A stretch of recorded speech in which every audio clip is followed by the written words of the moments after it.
Diabetic patient आहात? बिनधास्त ice cream खा, ते सुद्धा हेल्दी आणि शुगर फ्री. धक्का बसला की काय?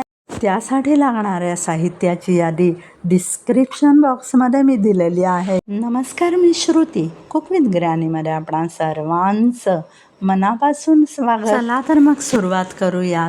पौष्टिक आणि हेल्दी आईस्क्रीम बनवण्यासाठी आपण इथे घेत आहोत 5 चांगले बल्की खजूर, काजू, बदाम आणि पिस्ते आपण प्रत्येकी 10 घेत आहोत.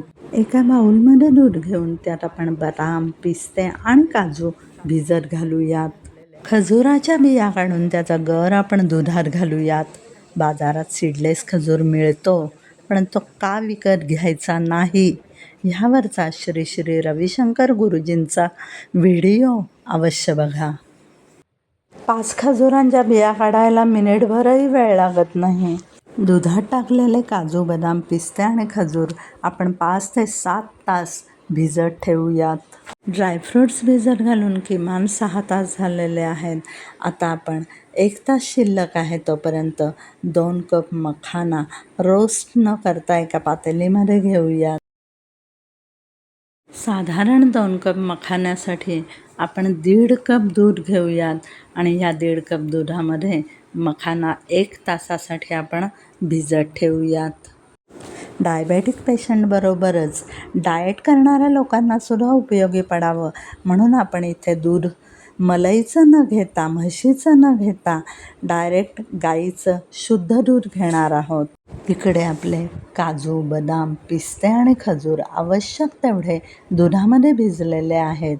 त्यातले बदाम आणि पिस्ते आपण दुधाच्या बाहेर काढून घेऊयात. भिजलेल्या बदाम आणि पिस्त्याची आता आपल्याला सालं काढून घ्यायची आहेत. मागच्या महिन्यातला माझा शीरखुर्माचा व्हिडिओ जर तुम्ही पाहिला असेल तर तुमच्या असं लक्षात येईल की जेवढे ड्रायफ्रूट्स जास्त भिजलेले असतील तेवढा त्या ड्रायफ्रूट्सचा अर्क त्या डेझर्टमध्ये उतरतो आणि ते डेझर्ट पौष्टिक होतात. आता हे सोललेले बदाम आणि पिस्ता आपण मिक्सरच्या जारमध्ये घालूयात. त्या पाठोपाठ भिजलेले काजू आणि खजूरही आता आपल्याला मिक्सरच्या जारमध्ये घालायचे आहेत. दुधाला दाटपणा येऊन दुधाचा रंग किती सुंदर बासुंदीसारखा आला आहे तुम्ही पाहू शकता. हे शिल्लक राहिलेलं दूध थोड्या वेळासाठी आपण बाजूला ठेवूयात. 1 तास झालेला आहे आणि आपण भिजत ठेवलेले मखाना पूर्णपणे दुधात भिजलेले आहेत. व्यवस्थित दुधामध्ये भिजलेले हे मखाना आता आपण मिक्सरच्या जारमध्ये घालून घेऊयात. मगाशी आपण जे ड्रायफ्रूट्स भिजवलेलं दूध बाजूला काढून ठेवलं होतं ते पण आपण मिक्सरच्या जारमध्ये घालून घेतलेलं आहे. आईस्क्रीमला थोडासा गोडवा येण्यासाठी आपण इथं कुठल्याही फळांचा नैसर्गिक रस जो असतो तो घालू शकतो. इथे मी आंब्याचा अगदी 2 टेबलस्पून रस घालत आहे. पण हे ऑप्शनल आहे, तुम्ही फळांचा रस नाही घातलात तरी चालेल. मिक्सरच्या जारमध्ये घातलेले सगळे घटक एकदा छानपैकी हलवून घेऊयात. आईस्क्रीम करण्यासाठी आता आपल्याला त्याचं बॅटर करायचं आहे. त्यासाठी आपण थोडं थोडं दूध वापरत आहोत. तुम्ही पाहू शकता इथे दाटसर बॅटर तयार झालेलं आहे आणि आपल्याला थोडंसं सैलसर हवं आहे. म्हणून मग मखाना भिजवलेलं जे दूध आपल्याकडे शिल्लक होतं ते आपण थोडं थोडं त्याच्यामध्ये घालणार आहोत आणि पुन्हा एकदा मिक्सर फिरवून बॅटरची कन्सिस्टन्सी चेक करणार आहोत. आईस्क्रीमच्या मनाने थोडंसं बॅटर दाटसर वाटतंय.